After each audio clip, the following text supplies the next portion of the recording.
Good morning, I'm Jordan Thomas. Welcome to another edition of the Bolivar Bullet. The Delta Arts Alliance is hard at work preparing for the upcoming Kim Rushing exhibit. We called up with Executive Director Jonathan Jenkins and he told us a little more about the event.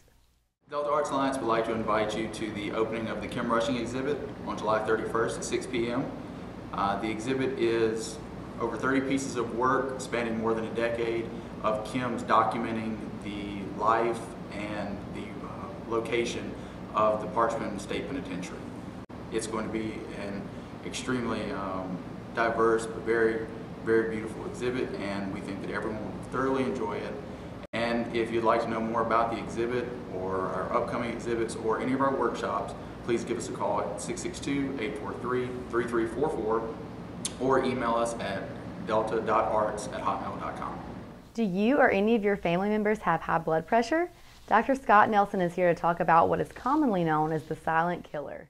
Well, high blood pressure, medically speaking, is also known as hypertension.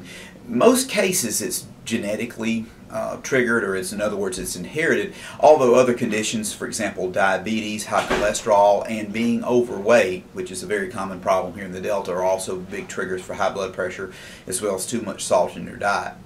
Now, one of the key things I would say about high blood pressure is it's known as a silent killer, meaning that you may not have any symptoms and still have high blood pressure. So that's a very key point for most people to know that that can happen. Now, sometimes though you can have headache, you can have blurry vision, some flushing of the skin, a general feeling of tiredness, perhaps even some chest pain and shortness of breath as manifestations of high blood pressure, but be certainly aware that you don't have to have those symptoms to have it.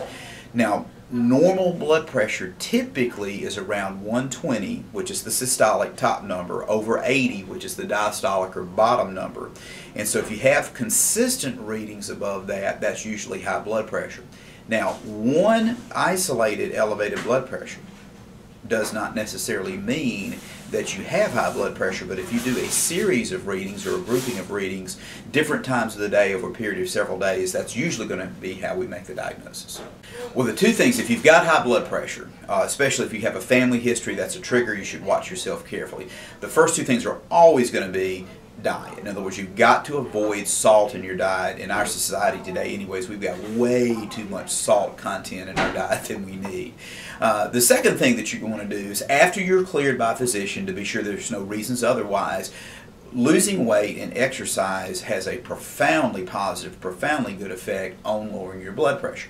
Now, if those things don't work and you're having consistent elevations of your blood pressure, then we do have blood pressure medicines that are available.